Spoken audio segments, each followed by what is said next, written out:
So over the last 20 years, we've seen a large and growing partisan divide in gun control, as this chart shows. So my project is trying to study whether different moral arguments can change liberals and conservatives' attitudes towards gun control. According to moral foundations theory, political divisions between the left and the right arise because the two groups hold different moral intuitions and respond to different kinds of moral arguments. Moral foundations theory proposes that human morality is the result of 6 different moral foundations, which correspond to different kinds of moral intuitions and different patterns of moral rhetoric. Briefly, the 6 moral foundations are the harm care foundation, which covers intuitions about protecting innocent people from harm; fairness cheating foundation, which covers intuitions about justice and fairness; the liberty oppression foundation, which covers intuitions about individual rights and freedom from oppression; the loyalty foundation, which covers intuitions about being loyal to your in-group; purity sanctity foundation, which covers intuitions about the need to maintain spiritual and physical purity; and the authority respect foundation, which covers intuitions about the need to respect legitimate authority figures and traditions.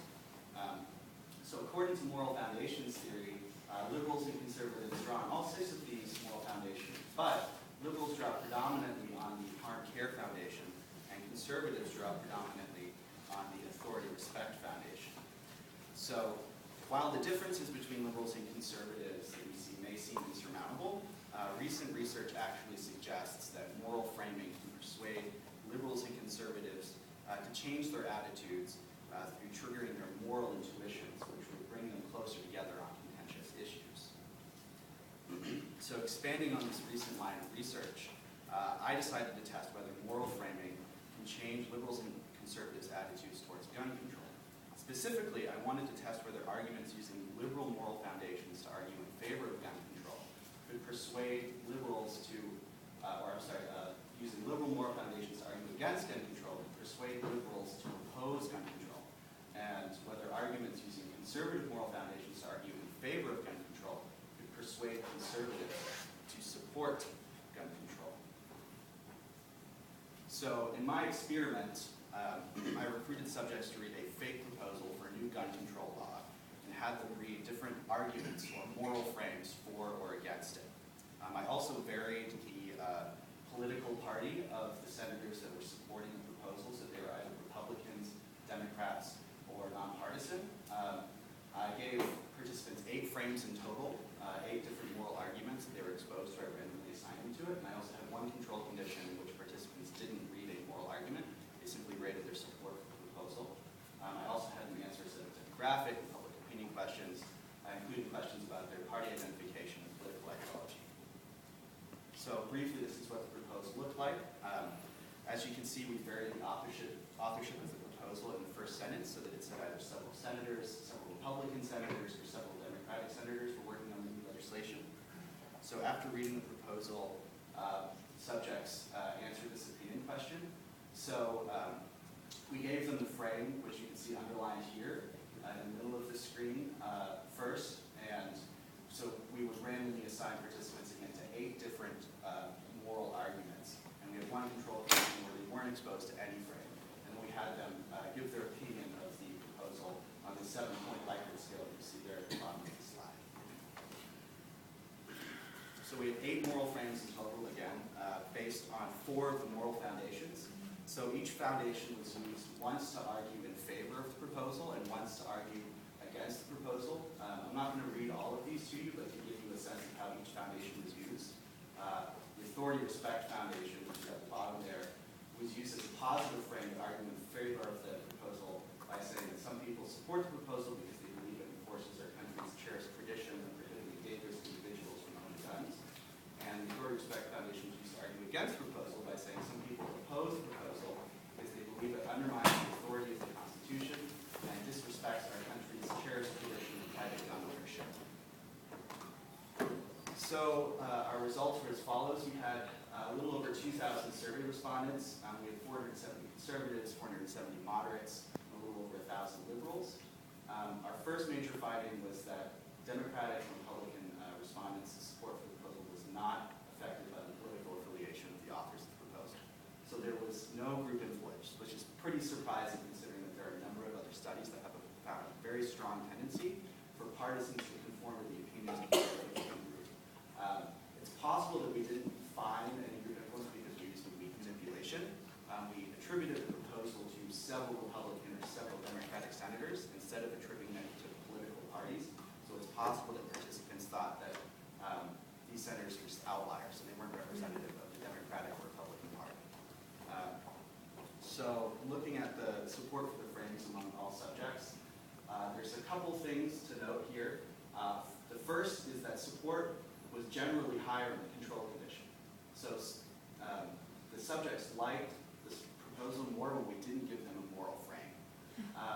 The second thing to notice is that their support was higher when we gave them a positive frame. So they did respond more favorably to the positive arguments in favor of gun control.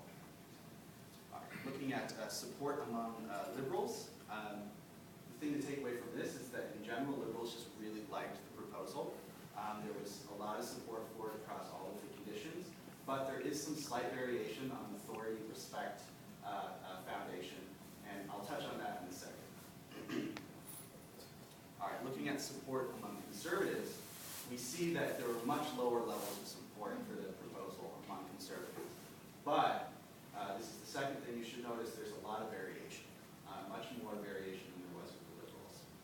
So now if we look at the support from liberals and conservatives on the harm, care, and the authority, respect conditions, we can see a few very interesting things.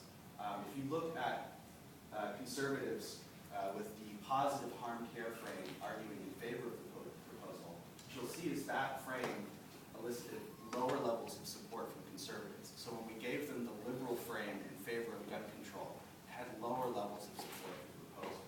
Also, if you look at liberal support under the positive authority respect frame, which is basically a positive conservative argument in favor of gun control, they also show lower levels of support than they typically do. And then the other thing to notice is that when we gave conservatives the positive authority respect argument in favor of gun control, they showed higher levels of support. When we gave liberals the positive harm care argument in favor of gun control, they showed slightly higher levels of support. So when we gave liberals and conservatives the argument from the other side, they didn't like the proposal. When we gave liberals a liberal argument in favor of the proposal and gave conservatives a conservative argument in favor of the proposal, they liked the proposal more, which is really interesting. Also, looking at the positive frames, the positive arguments and the results among liberals and conservatives,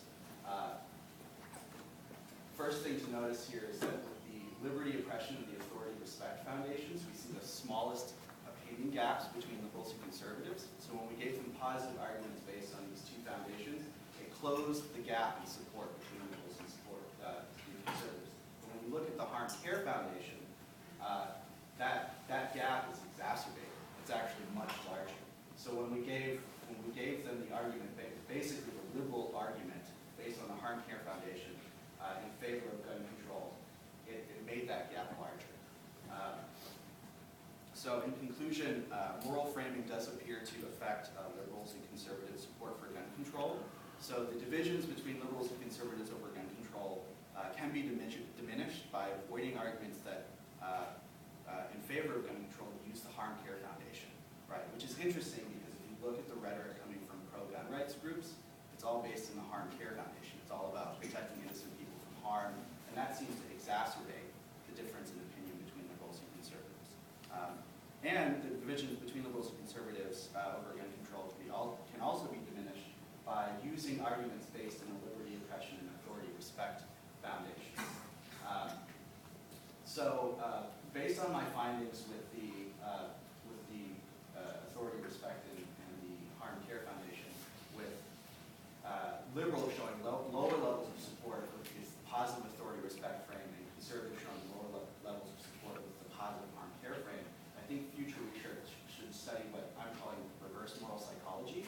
So in other words, how do liberals and conservatives respond when a policy that they typically favor is supported by a moral framing that they find distasteful, right? So how do liberals respond when a policy that they usually favor is supported by a conservative argument? So I'm going to run, I'm actually in the process of running 2 follow-up experimental animal studies. So one is going to replicate this study but using a different gun control proposal and using some different frames. And I'm also going to run this study, but instead of the frame, we presented in a newspaper article about gun control. So they'll be reading an op-ed instead of just reading a brief one-sentence moral argument to see if we get the same effects. Also, future research should study whether moral framing can affect partisans' attitudes on other contentious laws and policies. It doesn't just have to be gun control. It could be gay marriage. It could be any number of other things. So lastly, I'd like to thank the CERT program and Wishing Fund for their support. And I'd like to thank my mentor, Professor Laura Stoker. And that's it.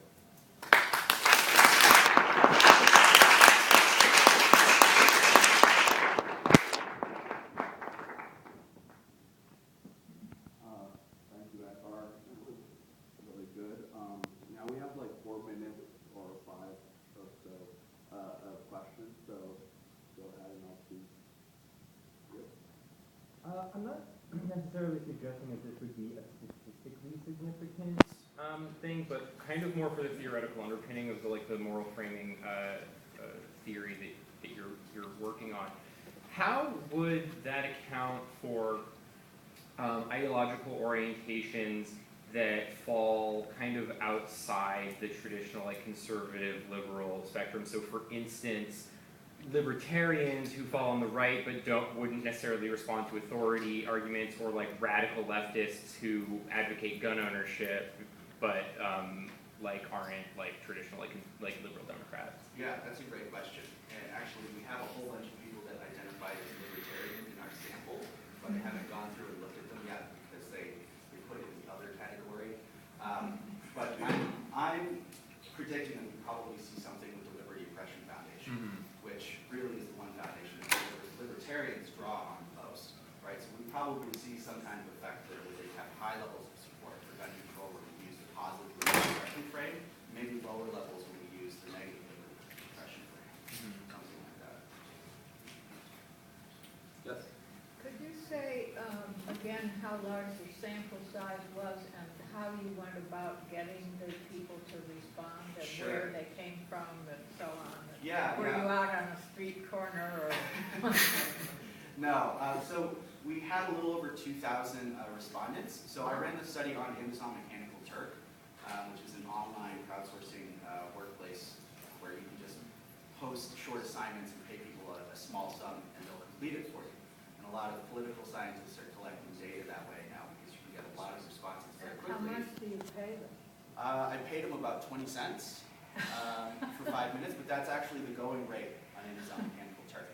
And just to make sure that people weren't filling out the survey and sort of not paying attention to it, we did include a trick question in the survey, and we threw out all the responses for people who failed the trick question, which cleaned up the data a lot. What was that? It was something like sometimes people don't pay attention to the news, sometimes they do. And the second sentence was, if you're paying attention to this, mark this answer below. I hope I'm not misunderstanding this, but I believe you said that the harm care moral framing was using campaign strategies, and your data revealed that this produced really adverse reactions. How do you know that that's just not because of people's knowledge of the opposite campaign already using these frameworks and they have an automatic reaction to that? And so if you change to a different moral framework, eventually people will normalize to that framework and become averse to that. That's a great question. I mean, because that's a very common argument that liberals make, right? That gun control will protect innocent people from, criminals and mentally unstable individuals. We tried to design an argument based on the Harm Care Foundation in favor of the proposal that used harm care language, or actually against it rather, a negative frame. And we got more support from conservatives on that, which was really interesting. So it's like they liked that argument based on the Harm Care Foundation against the proposal so much that they had higher levels of support for the proposal we gave it to them. I don't know if that answers your question. We have time for one last question. Yes. Sorry if I missed it. How did you filter out the respondents? What were their parameters? Was it just anybody really? Or? So they had be over 18 and living in the US, basically, which on Amazon Mechanical Turk, you can set those as requirements for who can take your survey. All right. This is a really quick question then. Yeah. Can you enter like your location data, or does it do it based off IP for Amazon Mechanical Turk? You know? I'm not sure, honestly. I just know on Mechanical Turk, you can just select, you can put it, because people who sign up as MTurk workers have to put where they're living.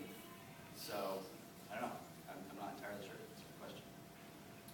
All right.